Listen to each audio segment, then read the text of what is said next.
So this is Dave and Ed. We're talking today about borderline personality disorder.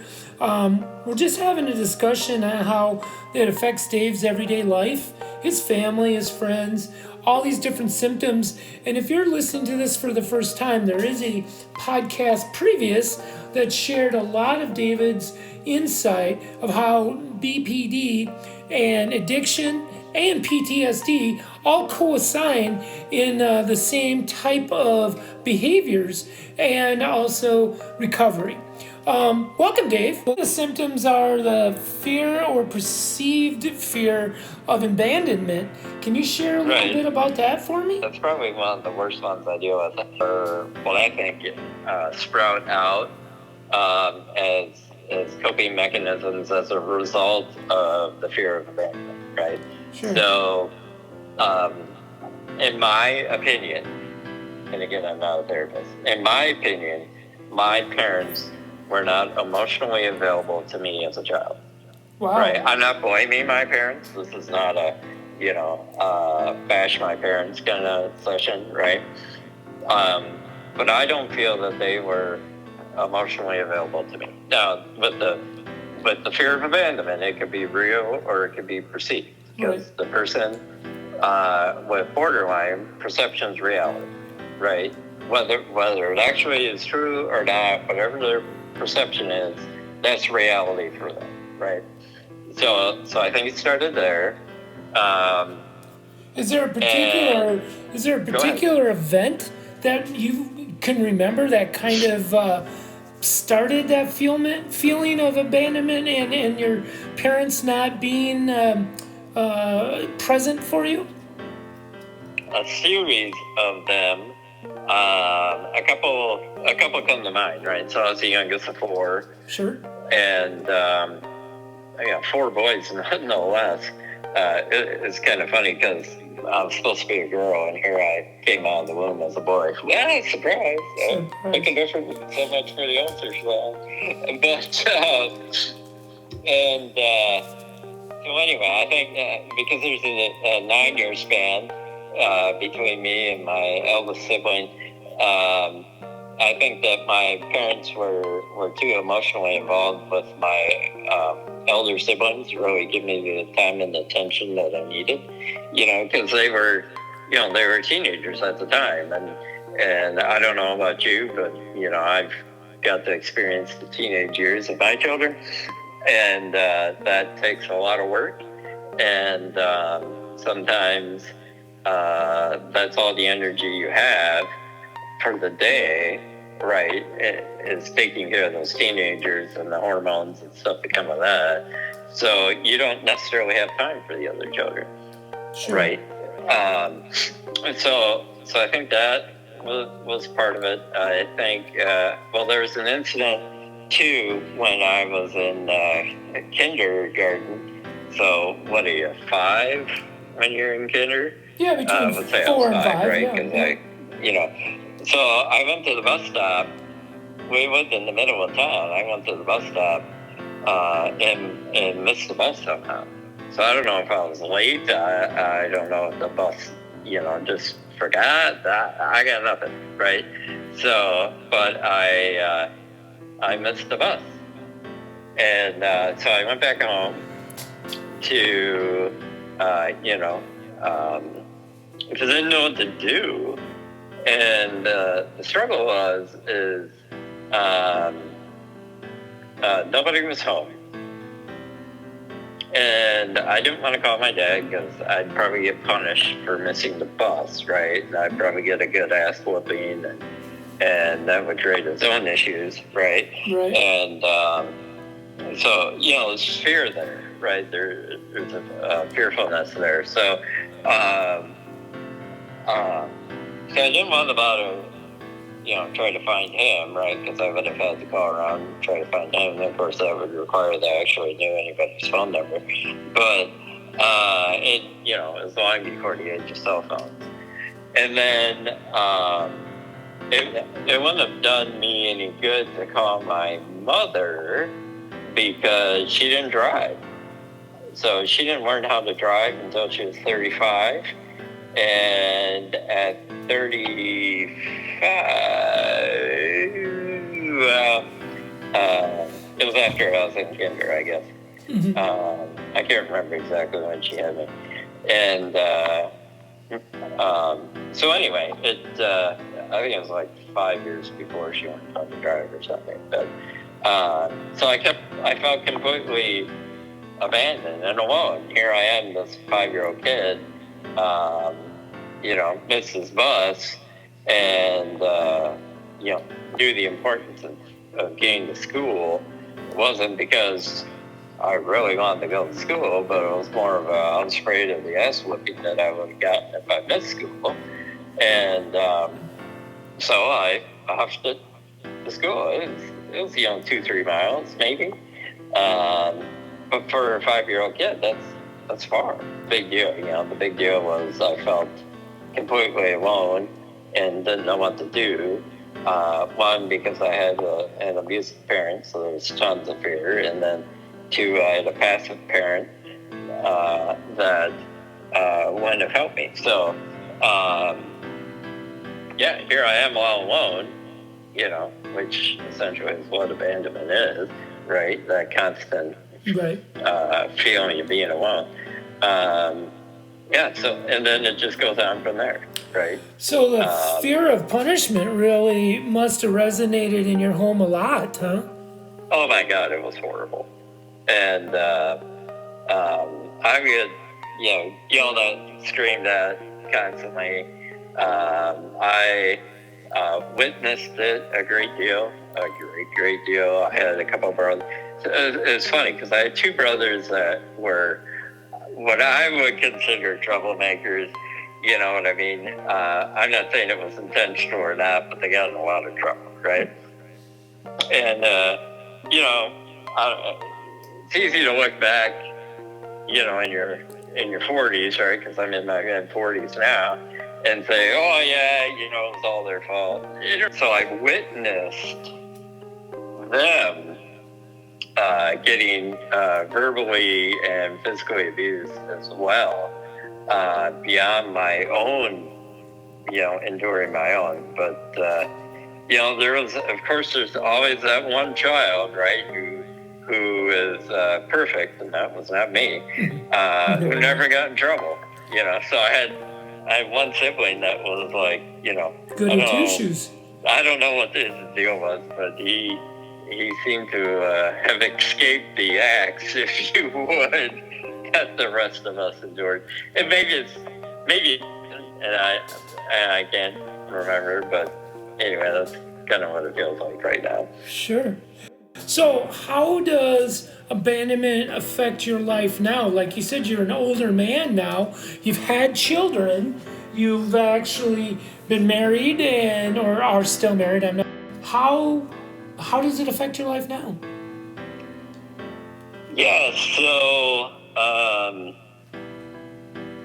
being it stemmed from childhood, this fear of abandonment, it's kind of carried on, right? So, I had a friend that died in a horrific car accident, and certainly felt abandoned by that, even though it was an accident, right? I mean, there wasn't, obviously God was in control, but, it's like, here this gal is for my life, I had my best friend move at the end of 4th grade, to a different city and far enough away where, I couldn't see him. And it was, of course, long distance to call him, so I wasn't able to do that because that would cost my parents money, So I've had people ripped from my life, if you would. And so there's that constant fear of that now. So I've been married for over a decade. My wife deals with the public every day, right? She works retail. And there's this constant fear that, somebody will like rob her store, and take her away from me, right? So, would murder or whatever, kill her in the robbery. And, or that, I'm not good enough or smart enough or emotionally stable enough or whatever, not helpful enough around the house, whatever the case may be, that she's just gonna like give up on me and say, I can't do this anymore and leave. It's there every day. Yeah, I have that, because I've been married for going to be 34 years coming up, and wow. She's been through all of this with me, my depression, suicide attempts, my PTSD, and she's a fantastic woman, but I can only imagine what she goes through because of what I go through. You know what I mean? Looking at it. First, I want to say 34 years is a long time to have to deal with somebody else's baggage, but we all bring baggage to a relationship, right? Being a spouse of someone who has attempted suicide, even though I've attempted it a half a dozen times, I can't even imagine how my wife feels. And the emotional train wreck that must have put her on. But so what she does, I don't know if your spouse does this, but what my wife does is she actually sees an individual therapist on her own to kind of help her with her own life, right? So my wife's own life, and navigating, through it. But I also know that part of her therapy session, and I'm sure it's not every week, but part of her therapy session does include how to interact with me, or how to handle, like, if I'm in a deep, dark place, like you mentioned that you've been in a deep, dark place, so how to kind of handle that, and what's my responsibility, me, Dave, responsibility, versus what's, her responsibility. So I think it's been really beneficial for her. Can I ask you a question, Dave? I mean, being that we're both married and we both have had mental illness, and we both, have spouses that have had to deal with the repercussions of this mental illness, do you ever feel like you're a major burden to her? Oh, absolutely. I mean, I'm home all the time, right? I'm unable to work as a result of my mental illness because it's just not very well controlled.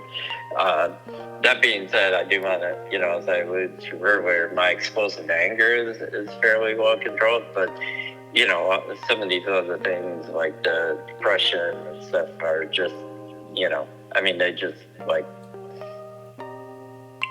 consume me, right? So it makes it really hard to do much of anything.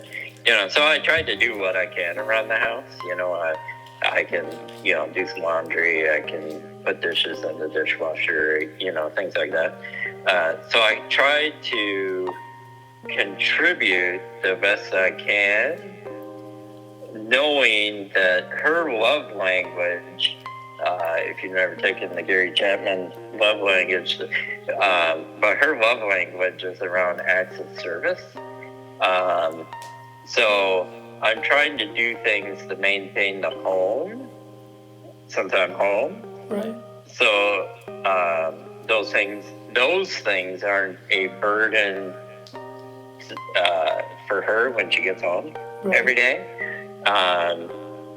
because I know what a burden it is just trying to take care of me and trying to keep me safe so I don't engage in self-harm and things like that. That takes a huge emotional toll on her, even though it's technically not her responsibility to keep me safe. That's my own issue to deal with. She carries a huge burden on her shoulders, self-induced burden on her shoulders, to want to take care of me. And I feel, just horribly, horribly guilty about that, because I feel that as well. So it's kind of double magnified. She feels it, I feel it. Right. Well, I just wanted to bring that up because I want people not to, if they're listening to this, to know that they're not alone in that thinking process, because I Right. feel that way all the time. Unfortunately, there's days I can do things and there's days I cannot. Oh, You yeah. talked about doing, housework like laundry or dishes or cooking. Sometimes I have the physical ability to do it, and some days I can't even get out of bed. So Right. it's a struggle, but it's an internal struggle knowing that not only does she have to feel happy and keep her own energy up to do her life and her job, but then when she comes home and I'm stuck in bed with covers over my head and in a really really bad space, I need, it hurts so bad to know that I'm doing that to her, but I can't control it. It's Right. something I have absolutely no control over, except to the point of trying to use some of the life skills that I've been taught, but not all the time do those work. And that's just a plain and simple fact. You can have all the life skills, the DBT, the CBT, all the alphabet letters in the world. Sometimes it just doesn't work. But most of the time, you can pull yourself out of it by, using one or two of those skills, and then just saying, "Hey, it's okay. It's okay to have a bad day. A bad week is rough. A bad month is horrible, but a bad day is okay." And I think that goes along with PTSD as it does with BPD. And I just wanted to kind of put that out there to the people that are listening to that, because it needs to be validated that you're not alone about that, and it needs to be validated that it's out of your control, even though you want to control everything. You want to control the situation you're in, which you can't. You want to control making sure your wife is happy or your spouse is happy. You can't. You can only control you. And it's one of the toughest things I think you have to learn in CBT, is that you can control what you think and your emotions. That's it. That's all you can control. And it's a really, really hard lesson, I think, in our mental illness. Oh, I agree 100%. And, bad days suck, and sometimes my bad days come in a string. So it's not just one bad day. It might be 2 or 3 in a row. Right. And,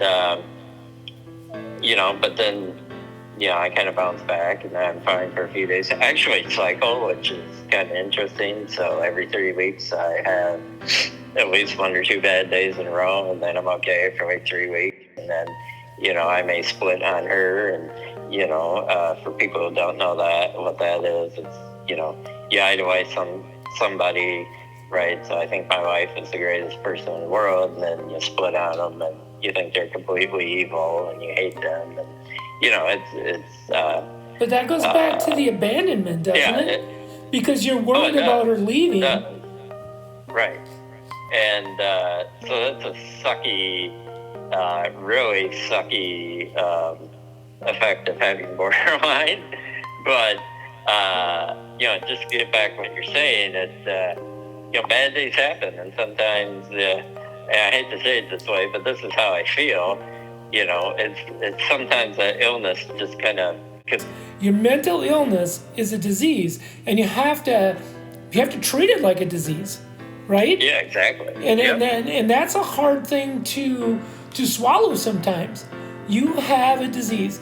You may never be cured, or you may be able to at least put it under control. Right, and bad days to me are a tough and unpleasant reminder that I do have a disease and I still have work to go to control it. I wish there was a magic pill that would just make this all go away, but unfortunately there isn't. And I do take meds for the ancillary diagnosis, such as mood disorder and depression and things like that. But there's no med specifically that treats borderline. and the best treatment modality is DVD. So, I just keep working at it, chiseling at it one day at a time. Well, Dave, I think we can thank you very much for sharing your story and different parts of how BPD have influenced and affected your immediate life and your life before. And, one thing I really recommend, as I believe you just said in your ending statement there, was the best treatment for BPD is some type of therapy. I'm not a therapist, and I'm not, trying to play one, but I'm saying from your experience and from the information that I've researched, the best treatment is some type of therapy. Exactly. Be kind to each other. If you see anybody that needs some help, just, see if they need a hand, see if they need a hug, see if they just need someone to talk to. This is Ed Wren chiming out for Table Talk.